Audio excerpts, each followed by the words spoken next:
Okay, so Be'ezras Hashem, we're continuing with the Leshem Shebay V'Achloima Haktamus Sha'arim Shaar Aleph Perek Hey. Amnanhu Ka'asher Nisbainin Bazeh Anu Royim Ki Inyan Hazeh Hasheni Hinihu Behechret Gam Ken Rak Me'inyan Harishan Atzmai. Meaning to say what we spoke about last week with regards to the two reasons that we're able to refer to the Shemos of HaKadosh Baruch Hu, which are the vehicles that contain the incomprehensible essence of HaKadosh Baruch Hu without being the essence of HaKadosh Baruch Hu. The way they're neskala in Atzilus, we said they're called Giluyim. And the Leshem's kasha was, but they're not Giluyim because HaKadosh Baruch Hu, we know, is not neskala in the worlds of Bria, Yitzir, and Asiya, B'chvaydu v'atzmo, but it's a ha'ara de ha'ara. It's a shine of a shine in a kind of a recycled, interrupted type of way. So the kasha was, how can we refer to them as Giluyim? And the implication of a Giluy, of a revelation, is that it is the thing itself that's being revealed, which would mean that the division between the world of Atzilus and the world of Bria, Yitzira, and Asiya, which we hold so dear in order to ensure the proper separation between Kedusha and Chol, we see that it's a little bit more flimsy than we would have assumed. So the Leshem Shebay V'Achloima says that there's two reasons which are really rooted in one reason as to why these things are called Giluyim, in spite of the fact that they are not revealed in an actual way as they exist in their essence. And the first reason, I believe, and I might be confused on this right now, but the first reason that the Leshem Shebay V'Achloima gave with regards to why they are called Giluyim is, give me 1 second just to hold cup in this for a second. The reason that the names of HaKadosh Baruch Hu are considered Giluyim is Aleph, because they're not really Giluyim. They're Giluyim in the aspect of Yediyas HaMetzias as opposed to Hasagas HaMahus. So Zak Leshem, that in truth, they're Giluyim in the aspect that we know of their existence, but we don't know of their essence B'chlal. Meaning to say we have a language of it, but the language is merely a vehicle that contains an essential thing inside of it. We don't have access to the essential thing, so to speak, inside of it, which would be hasagas hamohus, an experience and an ability to lay claim with certitude to the grasp of Atzmus Yisbarach Kaviyachol. But we do have the knowledge of what it is. How do we have that knowledge? We have that knowledge through the Shemos that are revealed to us by way of Chazal, Torah Shebechsav, Torah Shebal Peh, meaning the fact that HaKadosh Baruch Hu is present in those Shemos, and that we have the ability, B'chol Kareinu Elav, that when we call out through the names themselves, we're engaged in an impossible way of breaching all of the necessary distance that exists between the infinite and the finite, and somehow these names, Kavyachol, of HaKadosh Baruch Hu, rooted in Shem Havaya, Yud Kei Vav Kei, represent the full totality of the direct process to Atzmus Yisbarach Kavyachol. And so the Leshem is saying over here, we have access because the names have been revealed. So we have a knowledge of its existence. Right. A knowledge to apply it and cognitize the notion that such a thing exists. But the knowledge that such a thing exists does not translate into the experience that it is fundamentally real, as real and more real than anything that we can consider real. That remains removed from human grasp until the future. But at the same point, even when it's revealed in the future, it will never be fully revealed, because whatever we feel we've grasped will ultimately be revealed retroactively to have only been an aspect of what is graspable, because it's Kedusha Silamala Mikdusha Sechem. But nevertheless, in the future, there will be a notion of Hasagas HaMahus. We'll have an experience in some way or form. As the Svarim HaKadoshim point out, V'lo yechanef od morecha, v'hayu einecha meroas as morecha, that in the future, the veil that covers over the face, that blocks the direct encounter, which necessitates the progression and procession of knowledge by way of teacher-student and teaching, that will no longer be necessary, because v'hayu einecha royas as morecha, you'll see it in an ofen of hasagas hamahus. Not that that's the actual hasagas hamahus, like we said, but that it's an aspect of the hasagas hamahus. But the first reason that Leshem gives that we can call these things giluyim is because be'emes we have a hasaga of the shemos, of the names, the language of the Arizal, in spite of the fact that we don't know what it represents. And then the Leshem Shebay V'Achloima, as we said, as he typically does, he goes down into a second, deeper answer, which in the end he'll walk away from, but have made us aware of this, that he says that really be'emes, you can really call them giluyim in the sense that even though we don't have a hasagas hamahus, nevertheless they are mamish mislabish in the worlds of Bria, Yitzir, and Asiya. that the distinctions and the boundaries and the partitions and the tzimtzumim and all of the mechanics of concealment that enable HaKadosh Baruch Hu to be revealed in the worlds of separation in an intelligible, cognitizable way, in spite of the fact that they're all real and mamashi and as real can be, they're also somewhat unreal. They're also not as sturdy as we consider them to be. And we said that this is the secret very often that the Arizal and the Zohar Kadosh and Torah's Moshe gives us access to. It's a shape of shapelessness, so to speak. It's a system. It's the possibility of grasping something in spite of the fact that the system says we can't grasp it. And it's believing in the system that says we can't grasp it in spite of the fact that we can grasp it. That it's written and erased at the same time. It's written as a chakika, as an engraving, meaning the voidedness, the halal of the ability to believe in these ideas and to understand these ideas is at the very same moment they're upholding. And so the Leshem is saying here that all of these partitions and the mechanics and the gvul and the mesach and all of the pargodim and the tzimtzumim, in spite of the fact that they work fundamentally, nevertheless, at the core of Bria Yitzir and Asiya, one can come to something referred to as hasagas hamuhus. But then the Leshem says, and he speaks it back, and he says, Al kol panim, in the end of the day, really it's not true hasagas hamuhus, because that's an impossibility even in the future. And it's still just, they're referred to Giluyim because their names are accessible to us in spite of the fact that we do not have access to their essence. He walks back. Right. He walks it back. But like Rabbi Nachman describes in Torah Chaf Daled, the walking it back is not undoing what he said. Negate it, right. Meaning this is the Leshem is writing. We've spoken about the Leshem is a system of writing. In order to write, one has to write in the duration of events. One thing is true first, and the next thing is true afterwards. You can't write simultaneously.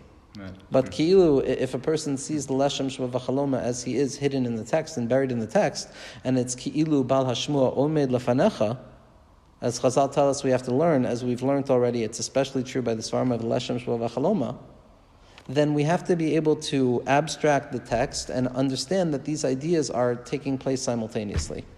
That both reasons that they're called the Gilui is taking place simultaneously. On the one hand, all we have through the names of HaKadosh Baruch Hu and expressions of HaKadosh Baruch Hu is Yediyah Samatzias and not Hasagas Hamahus. A knowledge of its existence and the opposite of grasping its essence. But at the same point, we're also grasping the essence to a degree that we come to understand that we're not really grasping. So we're grasping and not grasping at once. Like Mati v'loy Mati bevas achas. Touching and not touching at once. That's the upholding of the paradox. That the kedusha of trein hafachim b'noisa echad.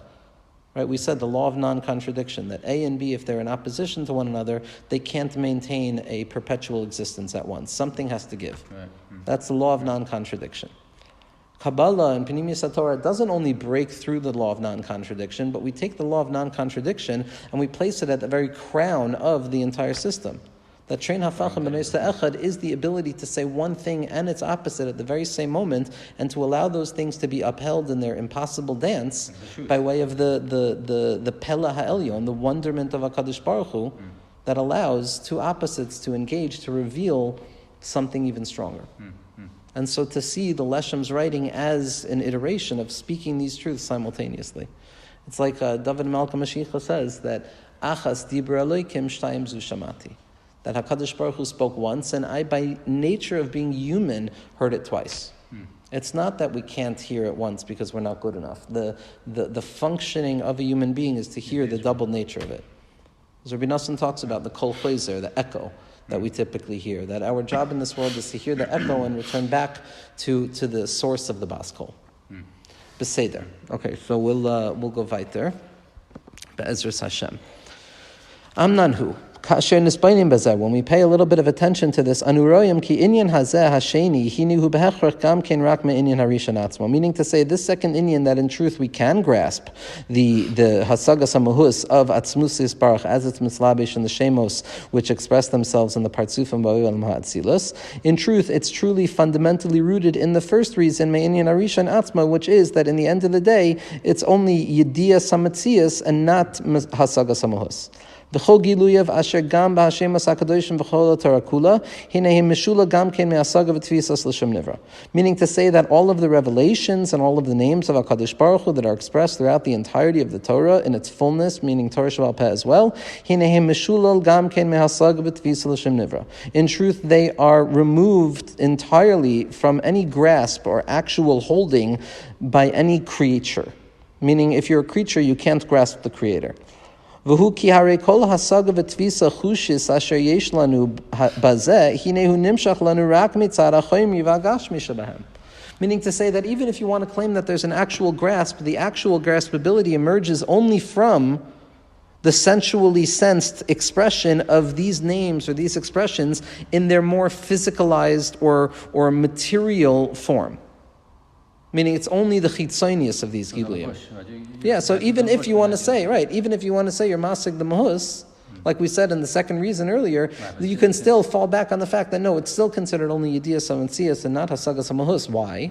Because you're only being masig the chitzonius, which be'erech the pnimius, the chitzonius is always going to be nechshav just as a shame, because we know a name is an expression outwards.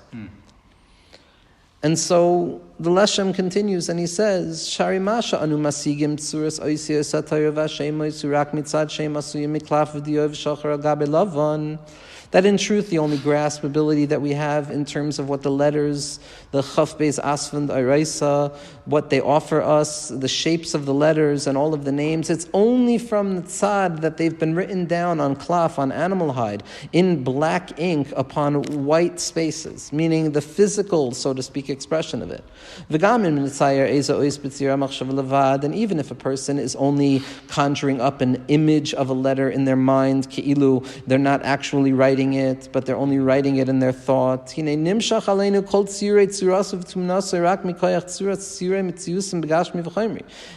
the emergence of that shape within the mind prior to or after the ability of writing is in truth only experienced by us through the shape and the forms in which it is formed in its actual material form. Meaning, even if it's not mushrash in ksiva, the machshava is still rooted in ksiva. One can say it's like a writing in the mind already, because it's the same osios. And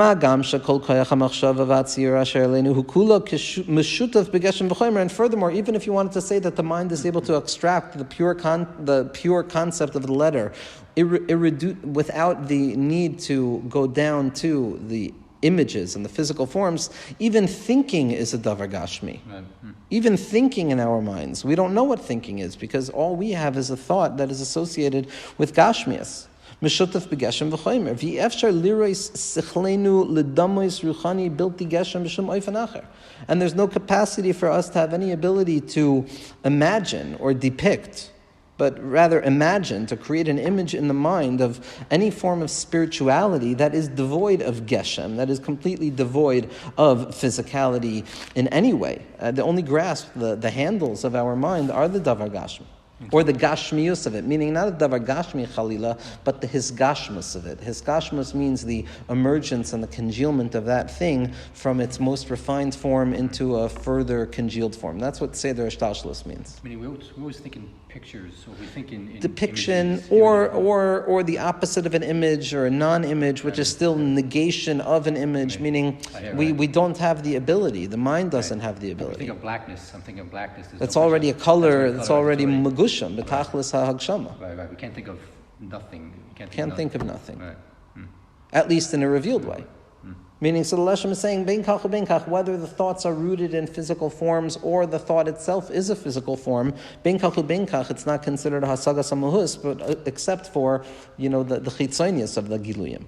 Va'al kol panim, but nevertheless, who he called suras Hashemas kulam amusagim aleinu hinehu raka ide binyan surasam shebnuyim vasuyim migeshem v'choymer. Either way you strike it, whether it's the thought or the imagination within the mind, both of them are still only going to be rooted in the shapes of the names, in their graspability to us through the forms that are built and made out of physicality and form. Shehu midyo al gabe klaf, that is mamish, the physical expression of black ink, of dio upon the parchment. And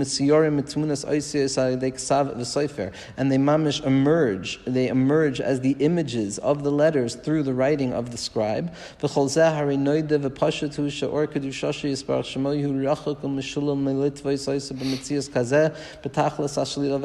And it's obvious that the essence, so to speak, of His holiness, so to speak, is completely removed in the farthest possible expression of removal from being grasped in some form or another like this, like black ink upon a page, in the tachlis, in the fullest expression of the negation and distance of thought from such a notion. So what's the proof of this? What's the proof?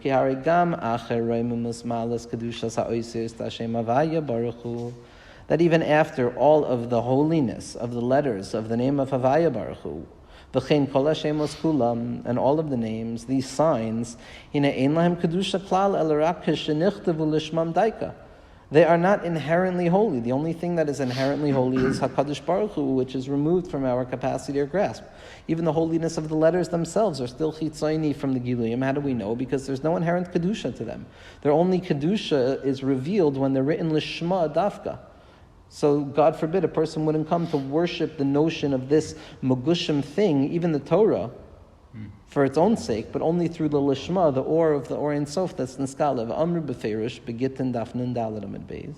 Shekol Sefer Torah She'ena Azkaros Shalok Suvin Lishman Einam Shav Klum.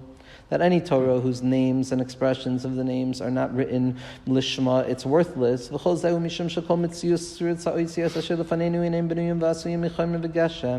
And the reason for this is because why? Because the existence of the shape of these letters, as they exist in front of us, is built upon and rooted in the form and the matter and the hasgashmus and the physicality.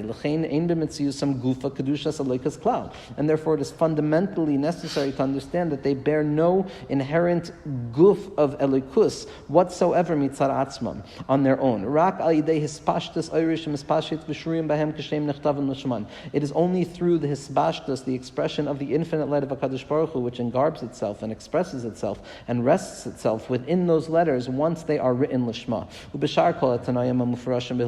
As well as all of the other Tanayim and all of the prerequisites of holy writing. We know the Leshem was doing this. The Leshem made his own ink. The Leshem was Toivel before he wrote. The Leshem was doing exactly what he's describing. And then, somehow and possibly so, through the kavanah of the ksav, through the kavanah of the sefer, there exists now within these letters an expression of Or Kedushasi Yisparach Shemai. And they are filled. They are not identifiable with, but they are filled with the holiness of Elikus, with godliness. Ubeprata Shem Havaya, especially the Yud Kei Vav Kei, the Shem Havaya Baruch Hu, Shenikra Shem Ha'etzem, which is referred to as the essential name, as we discussed in the first few prakim. Mishum she'atzmu soigufin iskala b'Hashem hazeh alidei atzilus. Because somehow, some way, cramped in and measured in and folded into these letters themselves is the irreducible remainder, the quintessence of Atzmuso Kavyachol, which is Niskala in the world of Atzilus through the secret of the Raz of Ben Nusa, and then expressed in the Shem Havaya. So the Shem Havaya is Mamish B'chol Karenu Elav. When we say and when we call out to the Shem Havaya Baruch Hu, in spite of the fact that it is not identifiable with the Atzmusa Yisbarach, it is the only access point that we have to Atzmusa Yisbarach. And the revelation of HaKadosh Baruch Hu's light and that nekuda tamtsois of the atzmus yisbarach shemoy that is mislabish through all of the tzimtzumim within the oisios that are niskala as the partzufim in the world of Atzilus. All of those, that Shem Havaya has no levush, it has no concealing factor. Masha'ein ken giluyav shebashar kol shemos. Every other name is rooted in a concealment of sorts. Hagam Shem kulam rak alav atzmoy kanal. In spite of the fact that all of them are only speaking and directed towards him. Nevertheless, amnam giluyav behem rak alidei masachim levushim. Nevertheless, all of those kinuyim and all of those appellations and nicknames, so to speak, of HaKadosh Baruch Hu, which are described based on his maisim, so to speak, as we've seen, all of those are already through concealment devices. Masachim v'levushim. L'chein lo nikra Shem ha'etzem el rak Hashem Havaya Baruch Hu. And therefore the only name of HaKadosh Baruch Hu that's referred to as the Shem ha'etzem is Yud Kei Vav Kei v'hu diyukna shel melech malchei amlochem HaKadosh Baruch Hu. And it is the image, it is the depiction, so to speak, of the melech malchei amlochem HaKadosh Baruch Hu K'nizkal El, which obviously is why we can't say it, and we have to say it by way of the appellations themselves, as we're going to see. Asher boi nizkal atzmusa gufa al yedei atzilus. That it's specifically through these oisios, so to speak, that HaKadosh Baruch Hu is nizkala, his essence, so to speak, through the world of Atzilus, u'bai nisra aleinu lios kol avadasenu, a love. And it is specifically there where HaKadosh Baruch Hu reveals himself to us, and that is towards which all of our avodah is. A love v'loy lemidosav, to him and not to his attributes or his traits, to him in his essence, so to speak. We can't be masig the atzmusa yisparach shemoy b'chlal, as we said. Elamah, the secret, the rasid nusa of the Shem Havaya, v'olam Atzilus, is that in spite of the fact that it is the koyach hagvul and limited, nevertheless it bears the mark and it contains the essential quintessence of the bilti gvul. And that's why the Shem Havaya is going to be the Torah. That's why the secret of Yiddishkeit is the ability to find HaKadosh Baruch Hu. How? Through the Torah itself. Not to be nisdama to oneself that they could ki'ilu jump from the bottom all the way to the top without the Torah or without Shem Havaya chas v'shalom. We've had such a thing in history where people conceive of such a thing, and what happens quickly is that the individual in separation becomes identifiable with the infinite, God forbid, and man becomes God, so to speak, chas v'shalom.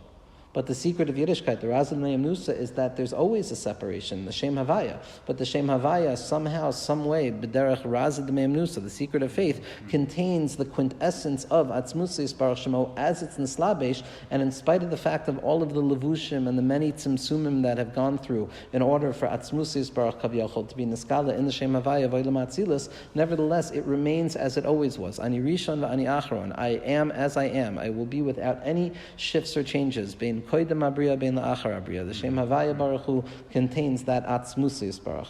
And that's the only way we have access to it. A love b'derech midosav. Meaning it says a love v'loy lemidosav. You have to reach out to him in his essence, so to speak, and not to his attributes. But we can't reach out to him. So what Rav Yitzchak Shlita points out over and over, and it's a matbeya that I believe was coined by the tzaddik, is that you're right. It's a love v'loy lemidosav. Right? We never want to serve, God forbid, and fall into the traps of heresy of thinking that we're serving any revelation of HaKadosh Baruch Hu, God forbid. The tantamount of heresy. But on the other hand, so it's a love to him, but we can't come to a love. We can't come to him. That's atzmut, so it's mishula b'tachlis ashlila. Elama, a love b'derech midosav. Zak the Rebbe that a love through his midos, meaning we need to utilize all of the midos, all of the giluyim, all of the partsufim, all of the shemos as they're expressed, especially Shem Havaya in the world of Atzilus, and we need to understand that that is the only vehicle through which we have an access point to Atzmusa Yisparach Kavyachol. How or why? That's possible. And it's possible to. It's not because we're masig Atzmusa Yisparach Shemo, but because the mechanism of Shem Havaya is such that it's the secret of faith that HaKadosh Baruch Hu has created be'ofen pella, that there's a shivayon, that when a yid taps into the Shem Havaya, we're accessing Atzmusa Yisparach Shemo in spite of the fact that it is impossibly removed from us. That's the secret of the Shem Havaya. That's the secret of the Torah. Amazing. So you don't have to understand. You're not really understanding like how it's working. You can't understand how it's working. In the end of the day, it's exactly what the Leshem is telling us about what Limud HaKabbalah is. We're reading this not because we know what we're talking about. Not because we know what Olam HaAtzilus is, not because we know anything at all. We're reading this because this is the language that is conveyed to us. And when we access that language, we somehow, some way, because the Lashon of Kabbalah of the Arizal is the Lashon of Atzilus. Somehow, some way, when through our kol and our dibur and the machshava, and the ratzon, and the re'usa deliba that the Leshem says is the vehicle which carries all of our avodah, all of our birurim, up to the world of Atzilus. The only thing that goes up to the world of Atzilus, it's not machshava, it's not dibur, it's not maisa, it's not ratzon, it's only the re'usa deliba, the desire at the deepest part of the self in its avodah. That's the only thing that brings what we have down here up to the world of Atzilus, which allows us to then begin the process of really accessing and really drawing down and elevating through the deepest hasaga that we can have. But it's not because we know why. It's a chayk. It's a chayk. It's a chayk, which is why you try and demetaphorize this and figure out what the real nimshal is. You're missing the point. The mashal is the nimshal. We don't know anything. But we have the language given to us. It's a Giloi. The Ari is a Giloi. As Leshem says, it's just like Rashbi in the Zohar Kodesh, it's just like Shlomo Melech and Shir Shirim, and it's like Moshe Rabbeinu in Taras Moshe. So let's go weiter and finish up this parak Be'ezras Hashem. Amnan me'acher she'amarnu she'kol roim u'muzmalas kedushas adal roisiyas alalu asher lefanenu in Iraq ha'idei kedushas yisparach shema shayir bahem u'malay samacham ulayim. But nevertheless, we've already explained that all of the roimimus of all of these names, especially the Yud K, Vav K, which is B'chol Karenu, a love, mamish, that when I call out to the Shem Havaya, I'm mamish accessing Atzmus Yisparach Kavyachol, in spite of the fact that it accesses that place, Hineu Rak Aidei Or Kedushas Yisparach Shemo, it's only through the light of His holiness, so to speak, that rests within them and fills them in all of their fulfillment. Imke Nimsa. It turns out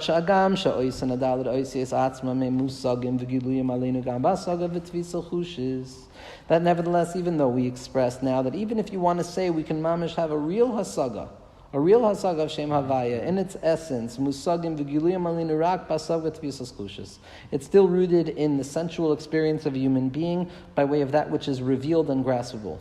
V'hu lirois einenu mamish, and it's what our eyes are mamish seeing. Im kol zeh hine or kedushas yisparach shemoy hashayra bahem. Nevertheless, the light of HaKadosh Baruch Hu's Kedusha that is Shaira in these letters, Asher al Yadin is Kachu Adalat Oisiyas Halalu Leasos Gilei Atzmusai L'Toyar Diukno, through which this Kedusha, through which these letters take on their true form as being expressive of the revelation of HaKadosh Baruch Hu's essence Kavyachol, so that it can be grasped or described in some depiction or imagination. Nevertheless,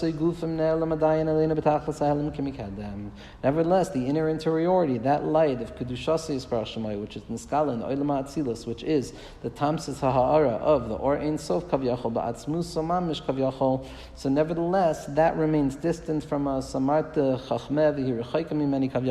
thought I was wise, I was grasping the letters, but in truth, the essence of what exists within those letters, this is not the Lashon of Leshem, this is just a mashal.